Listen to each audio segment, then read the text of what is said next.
Welcome back for another episode of TNT, the Twisted New Testament with Rabbi Stuart Federow. Tonight's topic, did the rabbis of the Talmud believe in Jesus? Sit tight. We're going to find out what Rabbi has to say. Orale.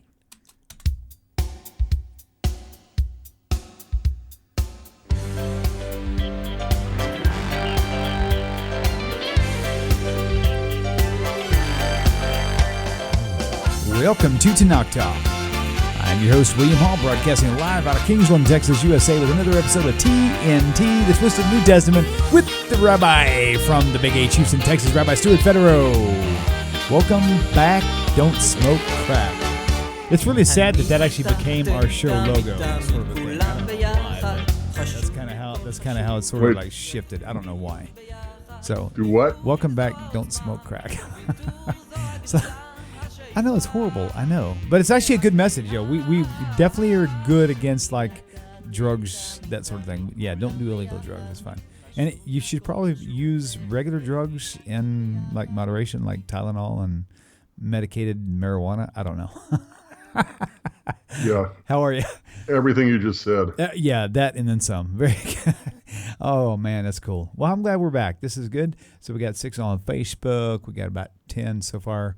All right, good deal. All right, so we're going to move on and forward with this baby right here. So interesting points. So I'm going to. Do you mind if I bring up what I mentioned to you earlier regarding? No, I don't care. Go ahead. Okay, great. So I had a very short exchange with a person, a very person that everybody knows. Not that only a few people know recently, but everybody knows in general.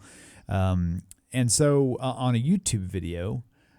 I've got to say, it's Dr. Michael Brown. We didn't talk on the phone, but he actually did exchange a few words with me using text on a YouTube video that he was using a video of Rabbi Tovia Singer, and he was like kind of combating it.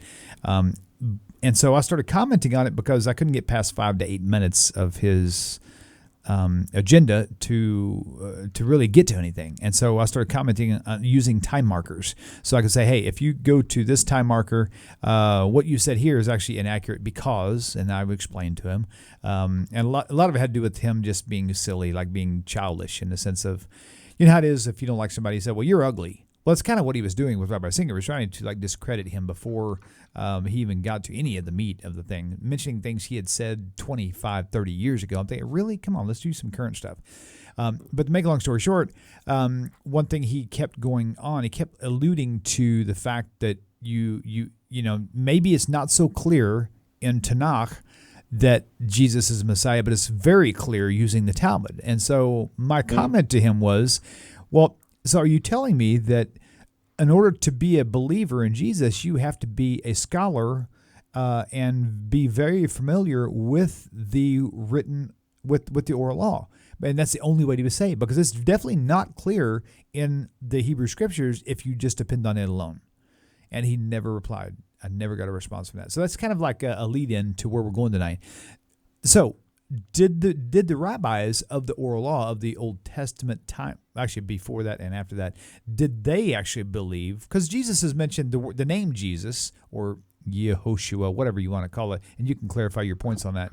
Yehoshua, Yeshua, did they? Yahusha. Was it the same name? And Joshua. You mentioned something about a year ago on a deal, and you were explaining the spelling of Yeshua and how it's a misunderstanding from Christians. You know something?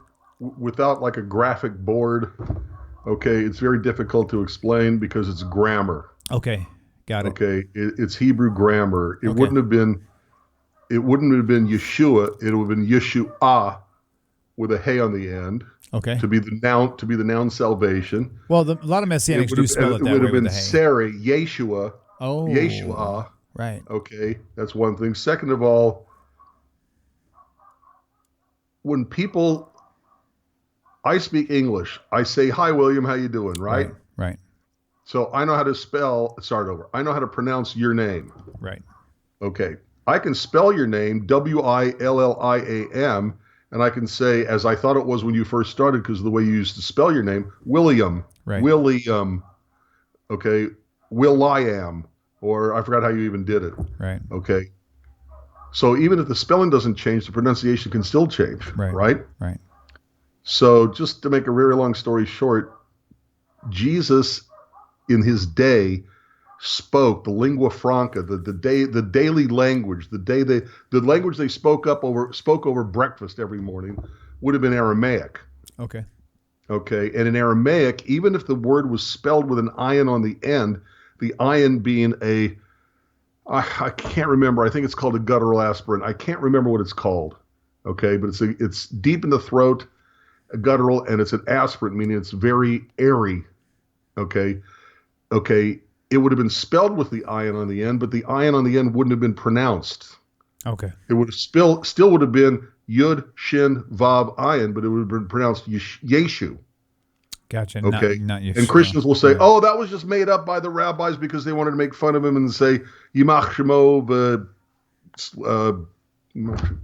may his name and I can't remember what memory be blank. Yeah, we brought it up My mind just went blank. But Right. the point is that, no, the name came first, then the nickname comes after. First, your name William, then people will call you, I know you hate it, Bill. Right. Okay, or Billy or whatever. First, Stuart, then becomes Stu. Okay, the name is Yeshu, and then much later, the rabbis said, "Oh, that stands for Yimach Shemo." I can't remember what it is. Whatever. All right. That's okay. All right. At any rate, so there's so many. He was never called Yeshua in his life. Okay, they would never have pronounced it Yeshua. It would be Yeshua with a sound under the yud. It's just people who don't know grammar, people don't know Hebrew, they don't know language, they don't know names, they don't understand how. Yeah, at any rate, whatever. Not our topic for tonight. Right. Okay. So so how do we get into this? What's the best approach? Okay, the best, in my personal opinion, everybody has their own way of doing everything, but in my opinion, first let's explain what's going on. Okay, what's going on is that Christians want to make Jews see Jesus in everything. They start with the Hebrew scriptures, like you were saying earlier. Okay, they start with the Hebrew scriptures, and they say, pick anything. Okay, God said, "Let us make man." Ooh, plural. It's a plural reference to God, therefore it must be three because every plural must be three. Right. Well, right. no, every plural can be 2 or 5,000. But the point is that anything they can use in the Hebrew scriptures, they will interpret. They'll give it their Christian spin to make it look like Jesus is talked about in the Hebrew scriptures. So they're putting on their They're putting on their Jesus-colored glasses and looking at the Hebrew scriptures that way. And as we've said repeatedly on this show, anybody can take any single verse of the Bible, interpret it any way their little heart desires, and all anybody else can say is, I don't agree with you. That's not what it means. Right. And they can say, it means, a Hindu can take a look at let us make man in our own image and say, see, those are the 30,000 incarnations of Brahma, and therefore all of the description of Hindu gods and goddesses are being incarnations of Brahma is what the Bible and Genesis are really talking about. And all the Christians can say is, no, you're wrong, it's about Jesus. And the Hindus will say, no, it's about the 30,000 gods. And Christians will say, no, they're all one because they're manifestations of the same God. And, persons in the same God. And the Hindus will say, oh, no, it's the manifestation of the same God, Brahma. But there's no conclusion. They're just going to argue about it, which is a waste of time. Right. Okay. And everybody's going to have a response, and everybody's going to have a response to the response, and everybody's going to have a response to the response to the response. Yeah, thank you, Uri. Yimach Shemo b'zichro. May his name and memory be blotted out. Anyway, the point is that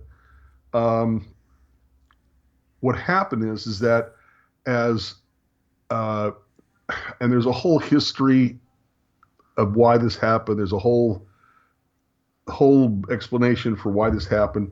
But as Jews who wanted to be not die in the Inquisition or get shunned in Europe because they were Jews, converted to Christianity, but they had at least some knowledge, enough to be dangerous to the Jews.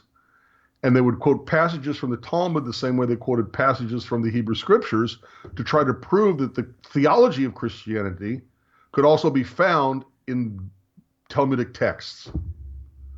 And they'll quote anything and everything, okay? And they'll do the same thing to the Talmud in the same way that they do it to the Hebrew Scriptures. They'll do the same thing to the Talmud. In the same way they mistranslate from the Hebrew Scriptures, Alma becomes a virgin instead of young woman. Mm-hmm. Okay, in the same way that they take it out of context. Okay, the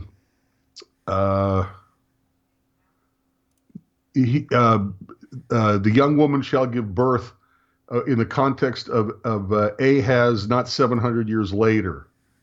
Okay, in the same way, and he shall be called a Nazarene. They make up a verse and then create a story to make it look like Jesus fulfilled that verse. They'll also make up quotations that are not found in the Talmud. They'll do the same thing to Talmudic passages that they do to the Hebrew Scriptures. Mistranslate, take out of context, invent verses that aren't really there, in order to try to say that, see, Judaism believes that a person can be God because in the Talmud it says X, Y, Z. So, William, we've had this discussion before. When I was the Hillel director, we had this last week, I think this came up. And that is when you have discussions regarding the Mideast, it takes 30 seconds to lie and it takes 3 hours to explain why the 30 seconds was a lie. And most people don't want to listen to a 3-hour explanation. They're just going to listen to the 30 seconds and accept it. Right, right. And the problem is that you can come up with a book on why the 30 seconds is a lie, but nobody wants to sit down and read the whole book. And the exact same thing happens with rabbinic passages taken by Christians to say, see, that's the same theology that Christianity has, and we just found it in the Talmud. Am I clear on everything I'm saying? Yes. Okay. Right. First of all,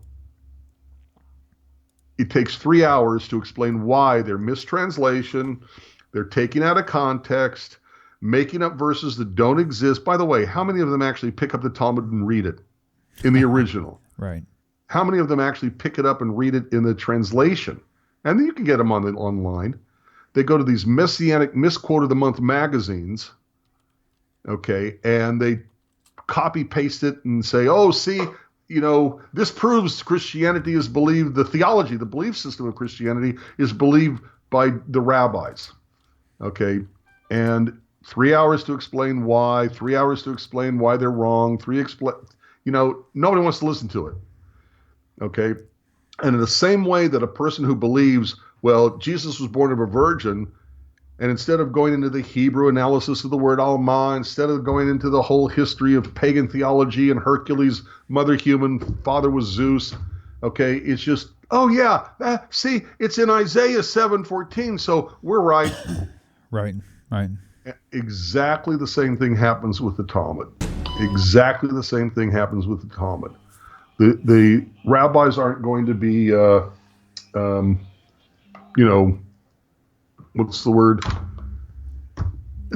You'll find books and books and books explaining, about why the 3-hour explanation is what I'm trying to say. Okay. And how many of them, these Christian missionaries, care? Right. Okay, they don't. Hey, Rabbi, are you watching the video on YouTube? Yes. Why? Okay, good, because I'm fixed to do a screen overlay real fast. And I want to play something. And when I saw this the first time, I was totally blown away by it.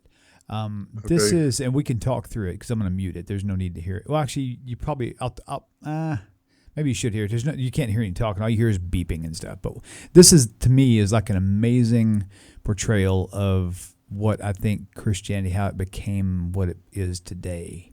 To answer that question, can we do this in a minute? Actually, yeah. You want to finish the thought first? Yeah. Oh, yeah, sure. Because this, I have no idea where you're going with this, which is fine. That's okay. But let me just finish this one thing first. I'm sorry. Okay? Absolutely. Totally. Okay. what Christians don't want to admit, what they want to ignore, what they want to sidestep, is that all the rabbis they quote in Talmud, in passages of responsa literature, anywhere and everywhere else they quote from the rabbis, those rabbis did not believe that Jesus was the Messiah. Right. But they quote from them so anyway, if they acting want to like quote, they did. Right. I'm sorry, what? So they quote from them anyway, supposing that they did, even though they didn't. No. It's not supposed. What they're trying to do is they're trying to say a number of things. They're trying to say that the belief system of Christianity is also found in rabbinic Judaism. So even the rabbis believed in a dying, saving man God. Okay, they want to make it look like the rabbis of the Talmud had the same beliefs that undergird, that are the foundation of Christian belief.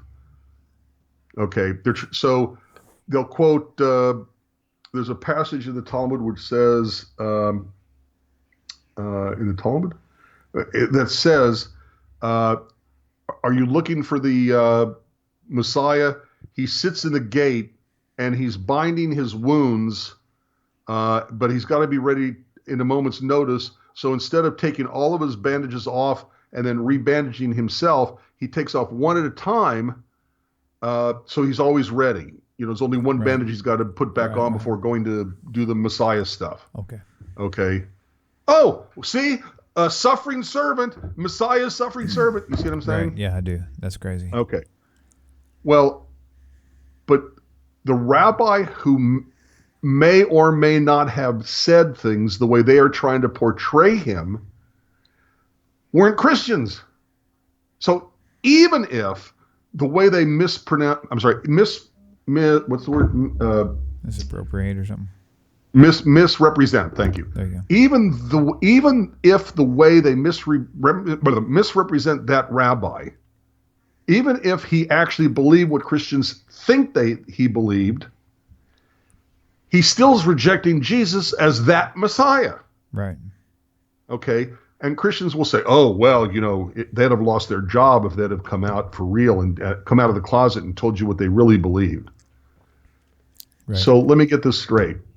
The rabbis believed in the same theology as Christianity, but they hated their own people so much they didn't tell them the truth so that they would suffer in hell for eternity because they didn't want them saved. And they didn't want to, save them from hell by telling them the truth. Right. Do you realize, William, how hateful that is? That's really, really... Do you realize how disgusting that is to say that the rabbis hated their own people so much that they knew the truth, but they weren't going to share it with them? Right.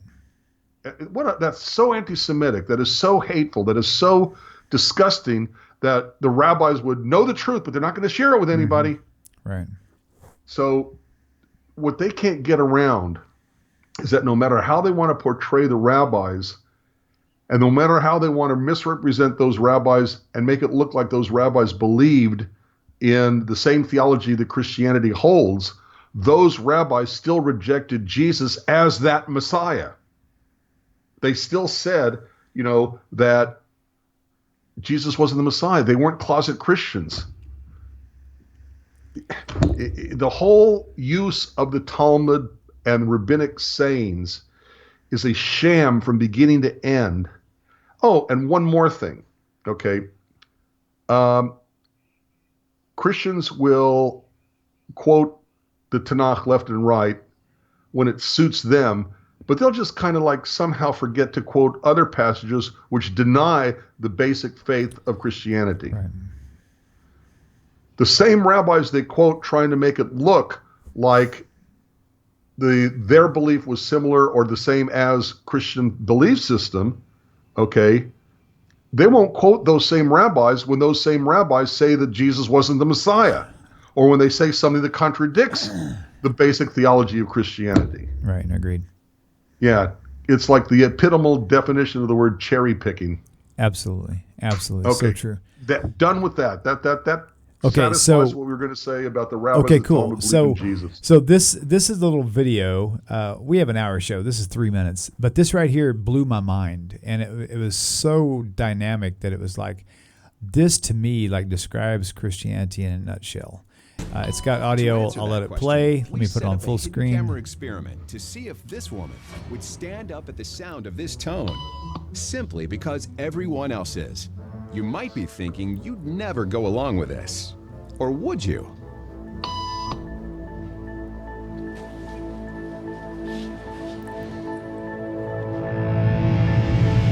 After just 3 beeps, and without knowing why she's doing it, this woman is now conforming perfectly to the group. But what happens if You know we I take the can't group hear away? anything. Oh, really? Oh, wow. You can see it though, right? Oh yeah, I can see it. Okay, so basically there's a beep, and everybody else can hear this but you, sorry. But every time, basically what they did is an experiment. The lady in the purple, right, that you see there, everybody in the room was in on it except for her. She didn't know what was going on. She just William, you are. Yeah. But Okay, now she's is what alone. I'm hearing. The crowd I'm is hearing gone, only bits and nobody pieces is of watching her, of whatever you're except our saying. hidden cameras. Okay, so here we go. Can you hear me better now? Now I can hear you. Okay. And the video I think is almost over. Okay, I paused it. So basically what happened is the lady that Well, you we can see what happened. Yeah, so the lady that you see there in the purple, she was the only one who didn't know what was going on. Everybody else was kind of in on this thing. They would play a beep, and every time they'd beep, all the people would stand up, right? And then so after about 2 or 3 beeps and everybody standing up, she finally started joining them, right? And so now everybody gets called in. She's the only one left. Well, now when it beeps, she's going to stand up again, and then some new people are coming in who are not in on it.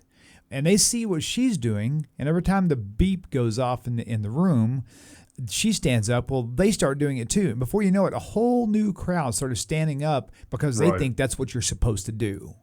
They have no idea why. They have no idea where it started. They have no proof of where it started. They just know that that's what you're supposed to do. And before you know it, that's what they teach their kids. You go to this waiting room. The whole concept is pretty obvious at this point.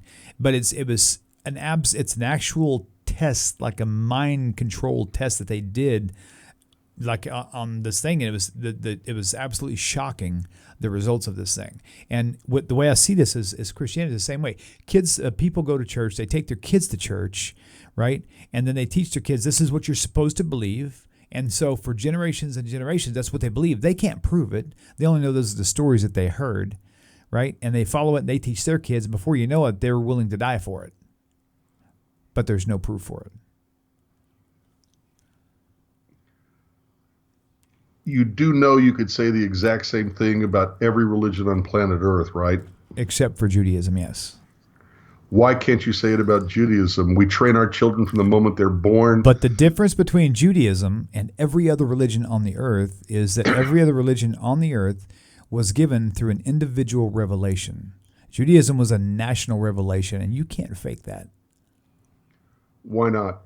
Why not? Because generation after generation, you would have to skip No, 500 generations to be able to... Wait. Generation after generation, like you're saying about Christians, are raised to believe that and to accept it as true. Okay, so I'll tell you why. So let's say that you and I decided to start a new religion, and we decided to try to convince everybody that this was a national revelation, right? You can't convince somebody. They had to be present. So if... Why not? What do you mean, why not? It's obvious why not. No, it's not. Nothing's obvious. I think it is to me. I Why? think but I just explained it to you. If you and I, or if you by yourself decided to start a new religion, and we'll call it Budindu, right? And say Yes. well, my grandfather and all of their relatives heard God speak. Well, you're talking about a Bart Ehrman series now where it says just because you have some person who said they heard it, but they didn't actually hear it, they're not really a witness. They're only telling you what somebody else witnessed. If everybody born today has a grandparent whose great-grandparent, whose great-grandparent, whose great-grandparent said, I was there and I heard it, and we wrote it down, it's the same thing. But you don't have that with It's Christianity. William, you don't have that with it. All you don't have that? No, the only written thing anybody has that's considered history of Christianity is what is confined within the realm of the New Testament, and that's it. You have to have more than just that. There's historians, they never mention it. Why didn't the historians mention it? Why is that only the Christian Bible contain all the points about all the thousands of people coming out of their graves. Why didn't Right. the news? Why didn't the CNN or Fox News say anything about it at that time? Right. That's the point. There are easy ways that what are they called? Legitimize. No, logic Okay. based. Using debate. What's the word? The rules of debate and argument. Okay. Okay. Philosophical argument. Okay. Okay.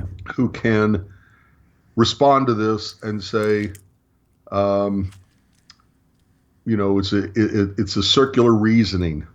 Okay. And anything and everything you can say in this regard about,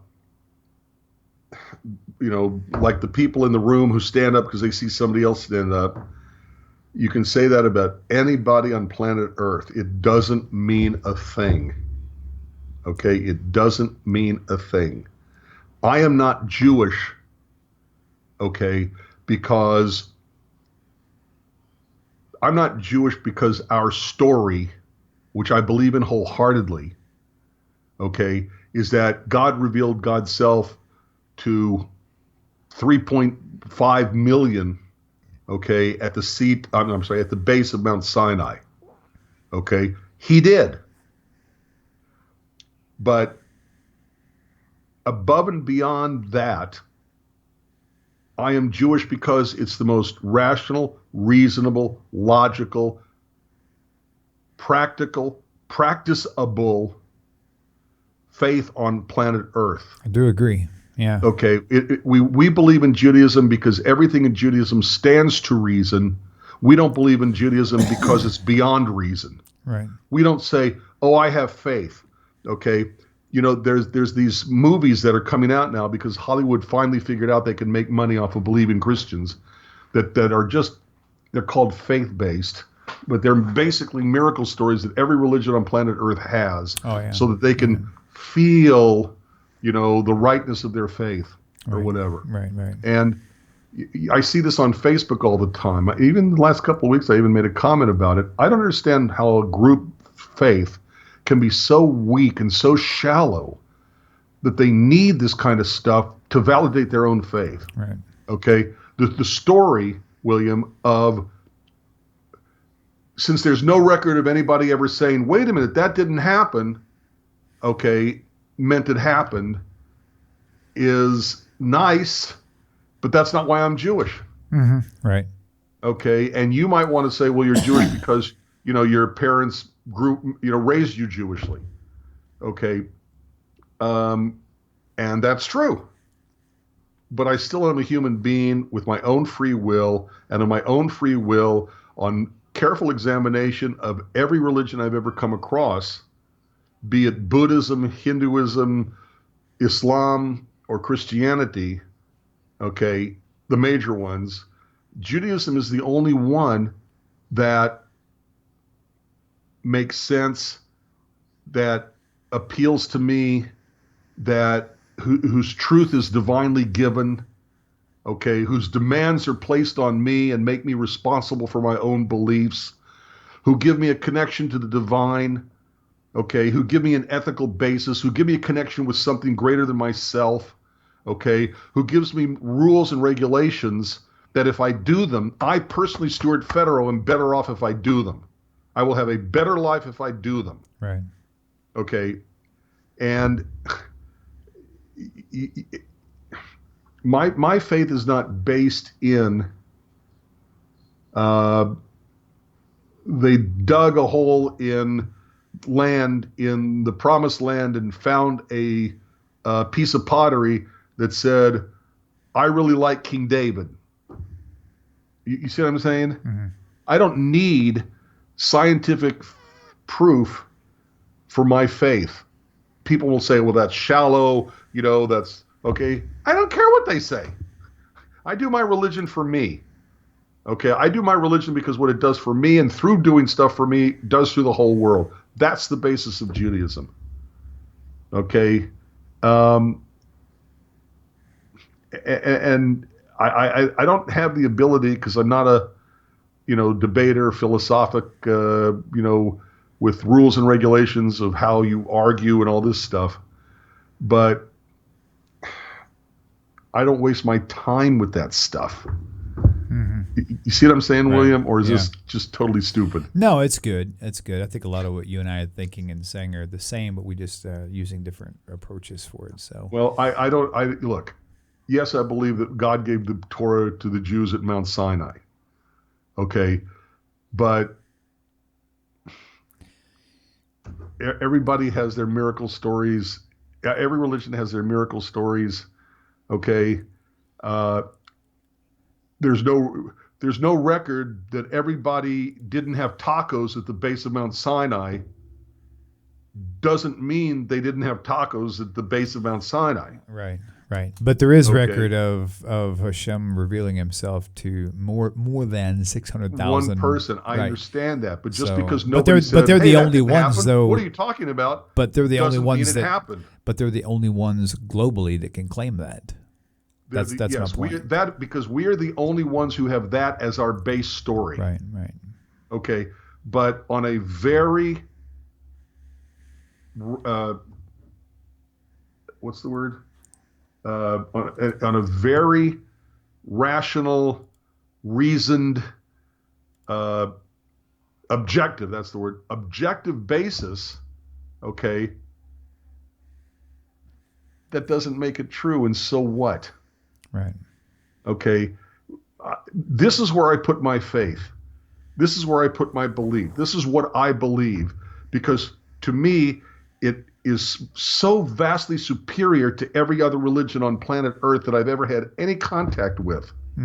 Right. Okay, that I don't need that kind of constant validation, or else something's wrong. I don't need that, stroking of my faith to maintain it. Right. Okay, and it's Somebody I asked have me. said this myself.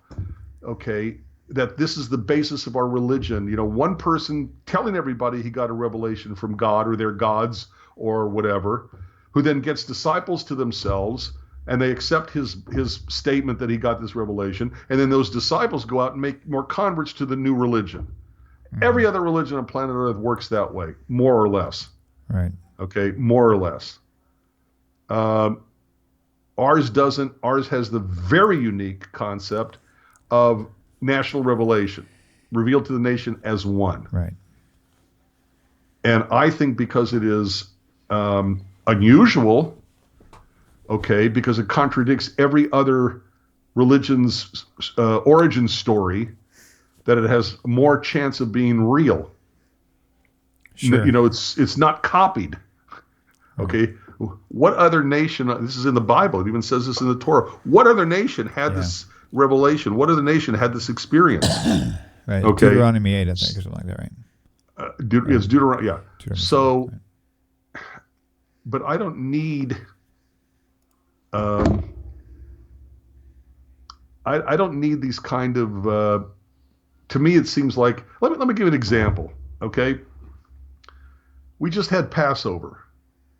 Passover has the 10 plagues. The plagues God sent against the gods of Egypt, not against the Egyptians, but against the gods of Egypt. Specifically says that in 12:8 of Exodus. Okay. And one of them was turning the water into blood. Okay. right. And they'll come up with this thing about the red algae, overtook and that's why it was red, and they said it was.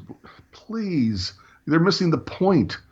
Okay, God cares about the Jewish people, and then God did these things to show that basically their false gods were false. Okay, I don't have to. My faith is not so weak that I have to dig down in the earth to find a big pot of water that had turned to blood. You see what I'm saying? Yeah. Right. Okay, so, at any rate. Somebody asked me one time, an actual atheist asked me one time. They said, Thank you, Joseph. Abraham didn't have scriptures. Abraham believed. Okay, it was according to rabbinic. What's the word? rabbinic midrash, okay, it was a logical progression. Okay, I believe in the sun, night came. I believe in the moon, day came. I believe in the rain, the wind blew it away. I believe in the wind. None of it made sense. And through logic, Abraham came up with the concept of a one God, absolute ruler of the universe. Intellectual. Not because he had a Bible to read, but because he understood, because he understood. I'll leave it at that. Right. Okay, thank you. Who was that? I forgot who it was already. Justin, Joseph, I can't remember who I just, Joseph. Okay, so an atheist asked me one time, Rabbi. So he said, if I could prove to you through any means that this whole thing about Judaism was a mishmash, was it fake, whatever, Right. would you follow me in atheism? I said absolutely not. I said because it's the one thing that makes the most sense out of anything I've ever heard. Even if God was fake, that rule book right there is the best set of rules known to mankind. I wouldn't stop following it even if I did think that God didn't exist, because it's that brilliant. You want to know the single best movie to explain everything that we're saying now, William? Okay. It's the most powerful movie for anybody who is a believer in God. Unfortunately, it's by Woody Allen. That's okay. It's called Crimes and Misdemeanors. Really? I've never seen that before. William, you've got to go see Crimes and Misdemeanors by Woody Allen. It is, the whole thrust of this movie is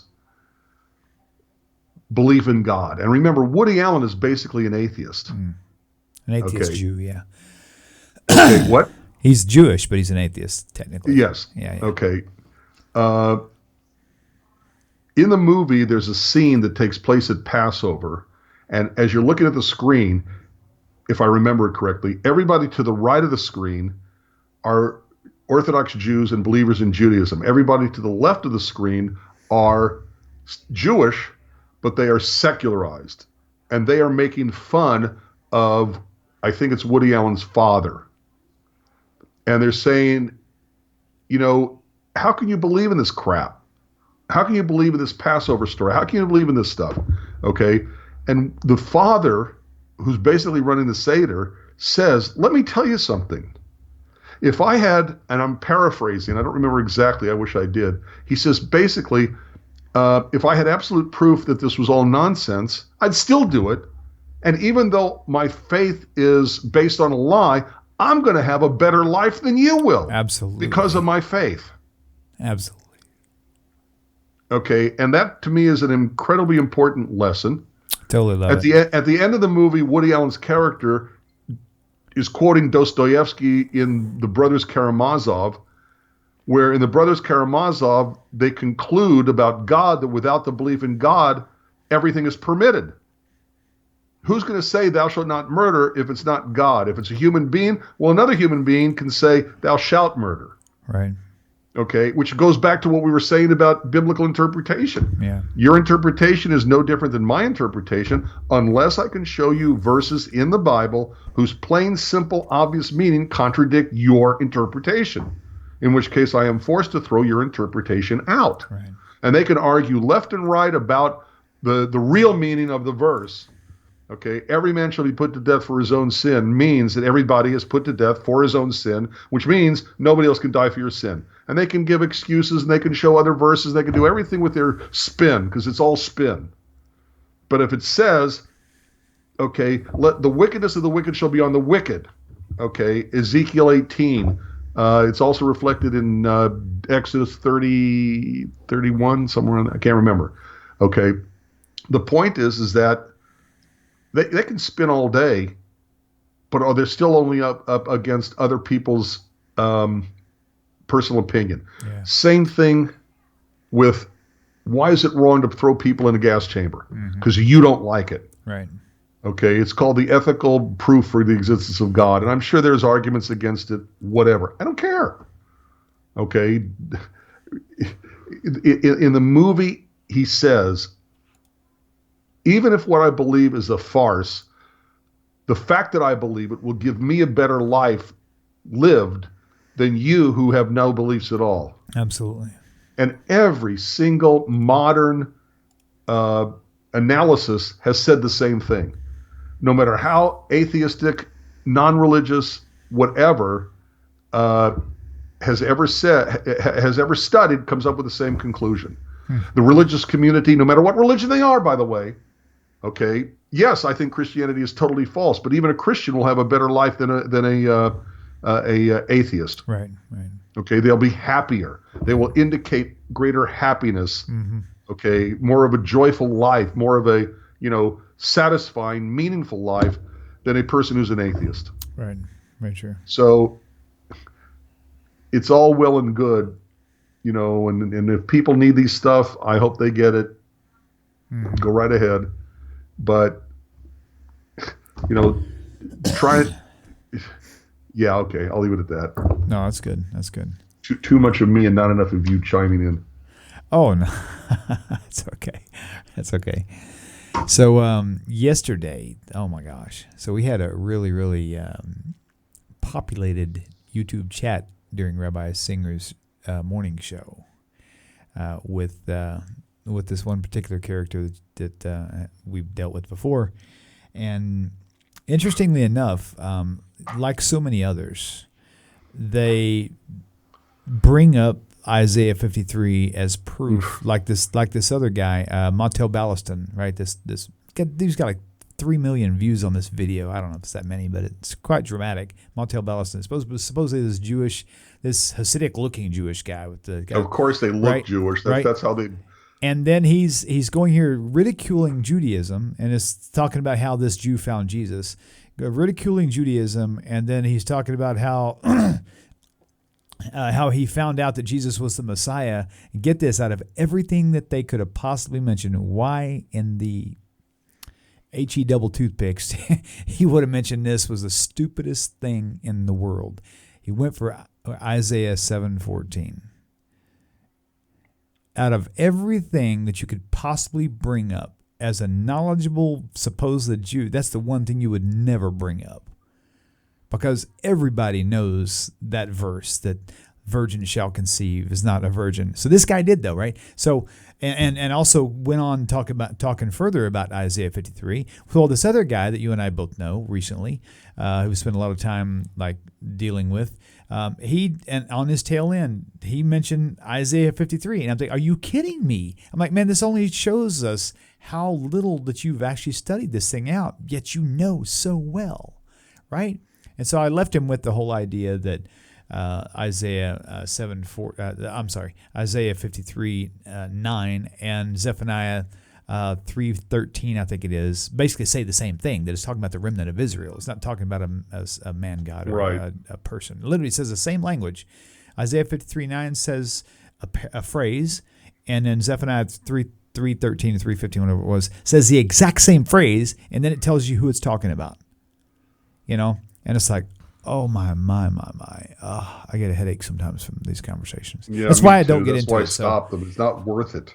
So when I put post up on Facebook, I'll put a thought up there, and I unfollow my own comment. I just let people comment because I get people like this one character, not a lot of them, but handfuls of them. And the things that they mention, I'm thinking, have you not seen any of our shows at all? I mean, at all? They don't care. Yeah, they don't. William, they don't care what our answer is. Right. They are trying to use people who listen to us. Right. Okay, they're using our audience in order to get their agenda to them. The interesting thing about it is, Facebook pages of people that they don't agree. They don't care what the answer is. The interesting thing about it is, though, they keep thinking they're planting the mustard seed of faith. Right. Okay. Yeah. Ironically, the thing that they don't realize is pretty much everybody who comes to watch Tanakh Talk, there's no way in a million years they would ever return to Christianity. So they're totally wasting their time. They don't think they're wasting their time. They think that they can actually save some. They don't understand that's just crazy. That the people on Tanakh Talk and the people on very many of the other Facebook pages they're on come out of Christianity. They already know everything he said. Right, exactly. Okay? The Jews already know everything he said. Right. They're not giving anything new. They're rehashing the same old messianic misquote of the month magazines, okay, and just copy pasting in and thinking, Right. What a great job I'm doing. Yeah. It's tiresome. It is tedious. It is. And how many times do you want to take the same blessed Isaiah 53, Isaiah 7:14, Isaiah 9:6, Isaiah, how many times do you want to go over it and over it and over it? Right. Okay. They're going to have their audience who are going to say, yeah, good for you. You really did a good job. We're going to have our audience. Mm-hmm. And unless a person is open, nobody's going to change their mind. It's called stalemate. And I've said this so many times. Okay. Christo, you're exactly right. Okay. You can't tell someone who's not going to listen. That's why I don't even bother anymore, he writes. Right. That's good. There's none so blind as those who refuse to see. Right. And they can say that about us. We're going to say it about them. Stalemate, just like I just said. Right.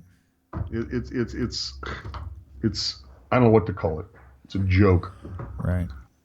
Matt R., I'm still waiting to get a hold of you on your whole. You know what? Let's take a few minutes. I'm going to actually answer. I want you to do something. We're going to do a complete change of topic in the last few minutes that we've got here. Plains what text? Rabbi. Yeah, go ahead. I need you to focus on me for a second. You're no fun.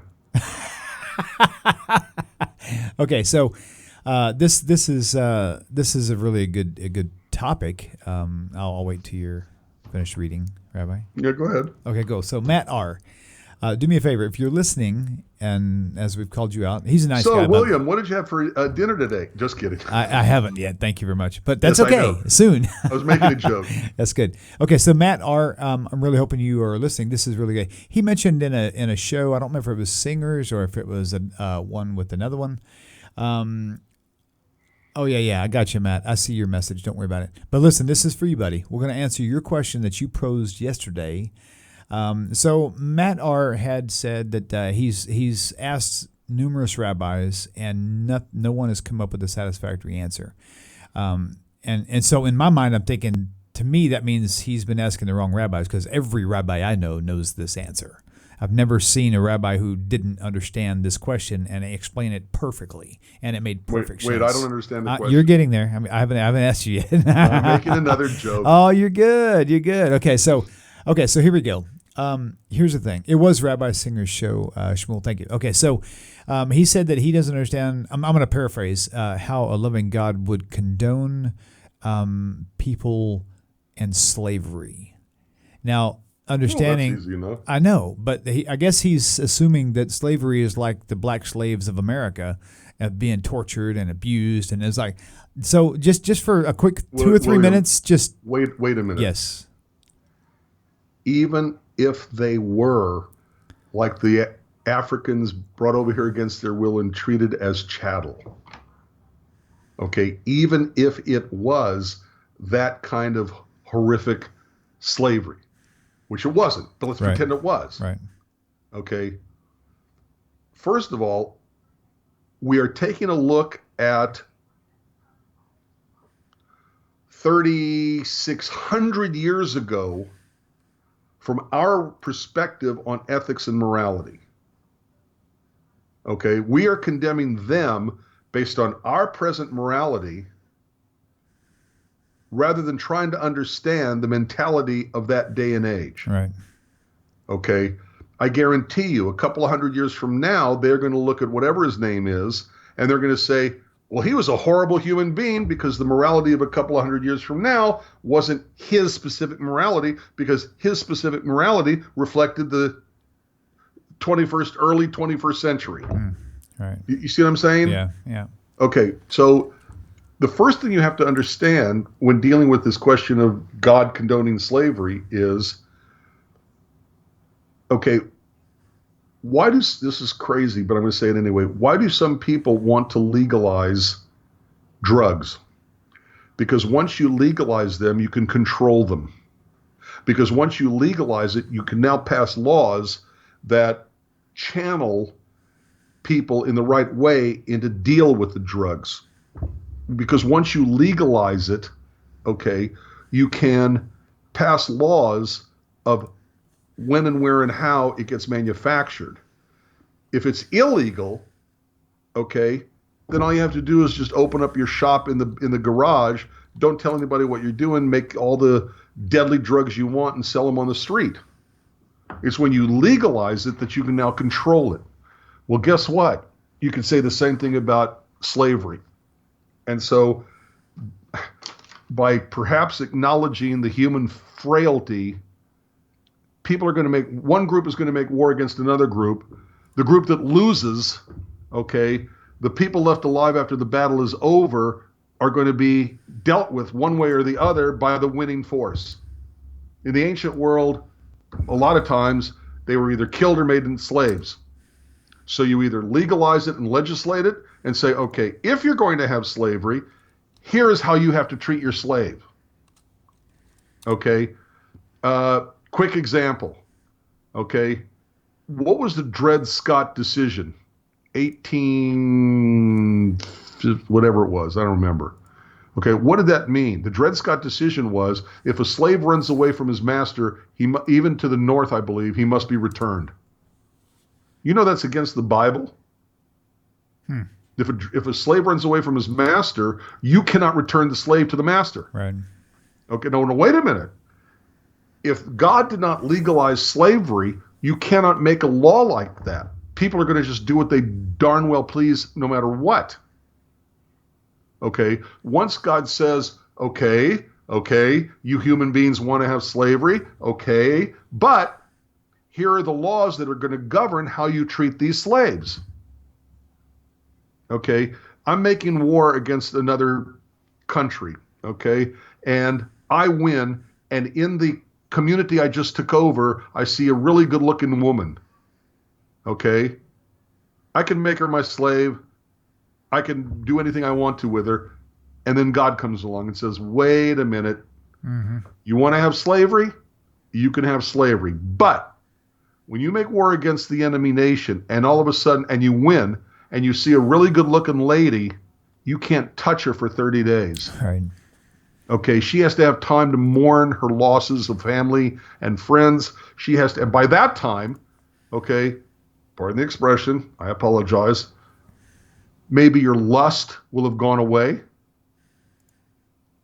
Okay, maybe, you've settled yourself down because now this immoral behavior has been legislated. Okay, and people may disagree with me, okay, but the slaves had rights, okay, but you can't grant them rights unless you legalize it first and then say, now that you've legalized it, here's how you're going to treat the slaves. And who was it? I just saw it here somewhere.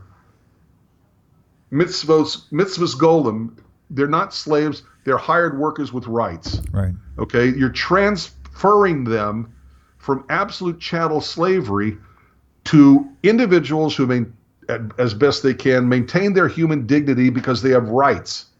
You can't do that unless you legalize it, unless you channel people in the right direction. You want slaves? You can have slaves, but here's how you're going to treat them. So first, don't look at at 3,500 years ago by our present morality and condemn them based on what we believe now. That's not fair, but I guarantee it'll happen to you too. Second thing is that, in my opinion, look at what happened with alcohol. When alcohol was outlawed, okay, people were getting drunk left and right, but because there was no control over the illegal alcohol, because it was illegal, many people went blind because the kind of alcohol being produced wasn't drinking alcohol, it was the other kind of alcohol, and made people go blind. Once they legalized it, the number of people getting that, doing that bad alcohol, whatever, I forgot what kind it is. I'm not a chemist, okay? My dad was a chemist. If he were here, I could ask him, may he rest in peace. But when they legalized it, the number of people getting that blindness dropped drastically because now they could control it. Okay. Right. Okay. Ezekiel 2025. Ezekiel 20. I don't even know what it is.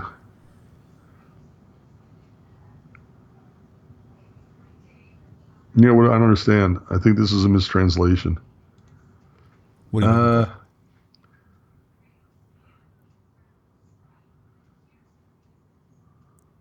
What are you looking for exactly? It's an Ezekiel verse that says that God gave them laws that would not help them and that would hurt them. Okay. I think what this is referring to, although I have to check, I don't know exactly. I think what he's referring to is laws that God made that would get the Jews into even deeper trouble as a way to help punish them. But I'm not sure what he's referring. I'd have to give it a lot more research than we've got time for now. I forgot who asked that. Okay. Okay, at any rate. Rubbing alcohol as opposed to some good backwoods moonshine. Thank you, Laura. That's exactly what I'm talking about. If you legalize it, you can control it. If you don't legalize it, the sky's the limit. Anything goes.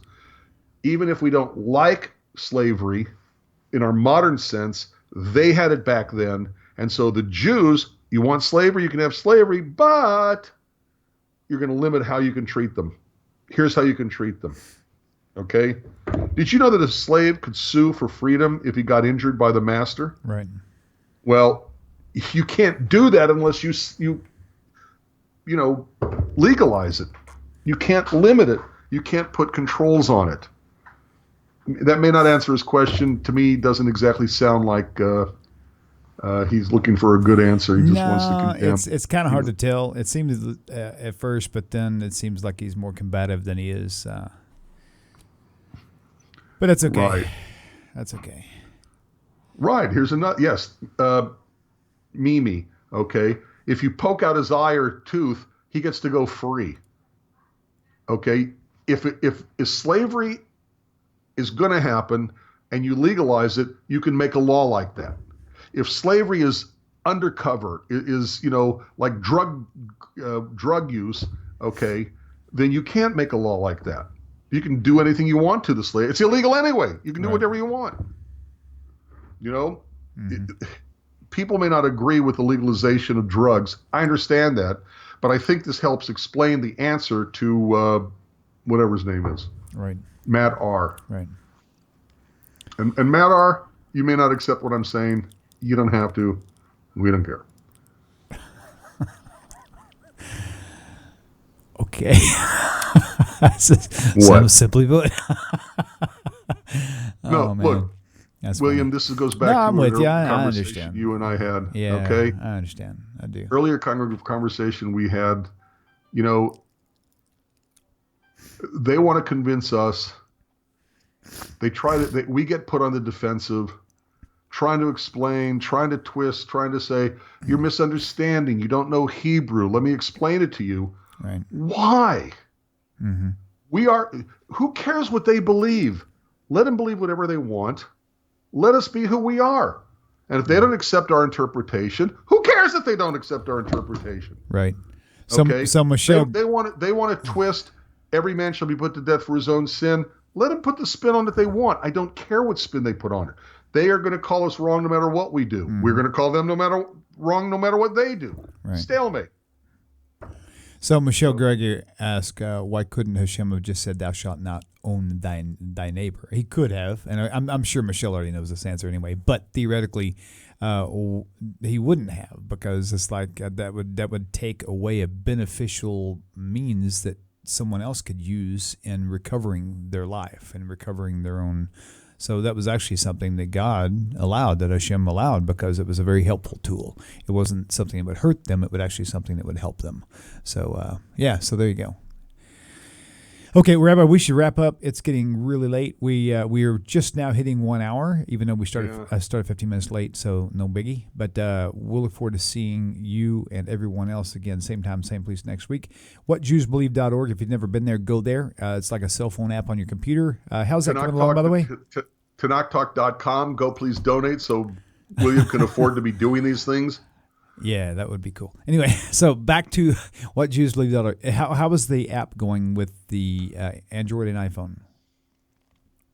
Wait, what? Jewish Mission Control. How's it going with the apps on the iPhone and the Android? What's the status? Last Thursday, they said, don't even talk to me till 2 months go by. Last Thursday, like only 3, 4, 5 days or whatever it is, was that 2 month whatever. And tomorrow I'm going to pick up the phone and I'm going to say, look, I know you hate it when I call bothering you about this, but what's the status? Okay, well, the good thing is I without forgot all about it. Even without the cell phone app, Jewish Mission Control, it's still available. It's just not available as an app. No, it's not. I don't even think it's available. Your I website? think the apps are gone. No, the website. No, the website is What Jews Believe. I know, but that's basically the same thing. You've got all the clickable links. Right, it is. And that's they're trying to redo the website so that all you have to do on because everybody who's got an app has a browser on their cell phone, and you just use the browser to go to whatjewsbelieve.org. That's what they're thinking of doing, William. Okay. They don't want to bother with the apps because iPhone makes you redo your, what's it called? A new version? Yeah. Updates. What is it? Updates. Update every so often. If you don't do enough updates in the course of a year, they drop you. Right. And he doesn't want to keep doing updates because all it is text. Yeah, it's true. It's nothing to update. It's a lot of stuff to do. So he basically he wants to get rid of the apps and just do the website. Even then, the website's not going to be changeable. So let me do this real fast before we disconnect. What Jews Believe.org. Yes. Okay. And TanakTalk.com for making donations. Thank you. I really do appreciate that. This ain't easy. I will tell you this. It's definitely, like Rabbi said, it's definitely not easy. There's a lot of expenses. Well, it also costs money. I mean, you've got I also just found out there's more equipment expenses to buy I'm and having electricity bills. And, hey, listen to this one. This is new to me. We just had to buy insurance on the building because of all the equipment and stuff that's in here. And that's, I'm afraid to ask. Yeah. So anyway, all this stuff is definitely adding up. So if you want to donate, that would be great. I really appreciate it. A lot of people have been doing it, and I really appreciate your help. Rabbi, one second. I'm putting your thing up on the screen. Where'd it go? Hold on. Dang it. Yes. How much a month for the insurance? The insurance, actually, it's not horrible. It's only like $150 a month, but still, it's like just another $150 a month times 12 months. Yeah. Where did the website go? I just put it up there. Oh, there it is right there. Okay, so now it's on your screen. Oh, why is it not switching? Hang on one second. Boom. There it is. Okay, so here is whatjewsbelieve.org right there. I'm going to kind of scroll around for you. Whatjewsbelieve.org. That's $1,800 is $150 a month. That's $1,800. Okay, so if you notice here, Jews believe that one person cannot die for the sins of another. I'm hovering over it now. If you click on that right there, it automatically takes you to verses, right? Yes. You go back to another one, blood sacrifices, Jesus is not the Messiah. So this is just like a cell phone app, but it's the actual website. So you can still get to it. Thank you. Whatjewsbelieve.org. You got to get it. Also my book. Yeah, yes. Judaism and Christianity in contrast. Perfect. Yeah. Anyway, wonderful. You need to donate. I'd rather you donate than to Oh, you're awesome. Okay, so thank you guys for tuning in. It has been a blast, and topics are great as usual. Rabbi, you did a good job, and I really appreciate. Tell it the way I see it. Yes, sir. And appreciate all the viewers out there, all your contributions to the text and to the. There's a lot of YouTubers who are watching who are actually helping to answer questions. Really good answers I've been watching. So thank you for that as well. And I still feel I got to say a big shout out to Lorraine Ward right now, just as a special thing. She has been such a doll over the years, and I had the chance to meet her one time, Rabbi, while you and I were actually in Houston watching Rabbi Tovia Singer. She sat right next to me. I never even. She was sitting with us in the back. I never knew that was her until she got home. I didn't know it was her. Lorraine, well, I'm going to meet you one day. I just saw her again, and every time I see her name, I never will forget that day. I felt so horrible for not being able to say hi to her while we were there. That was so cool. I'll see you one day for sure. So, all right, let me get this back up here. Boom, boom, boom, enter. And there it goes. So it is a wrap, ladies and gentlemen. Thank you so much for tuning in. Rabbi, thank you. We will see you guys on the other side. Shalom, shalom, and Shavua Tov. Take care. Bye-bye.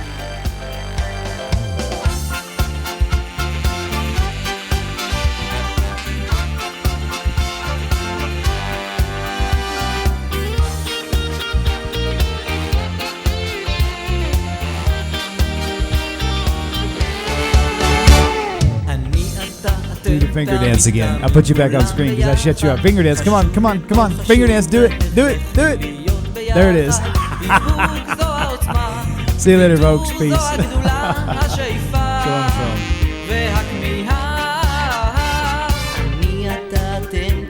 תמיד כולם ביחד, חשוב מכל חשוב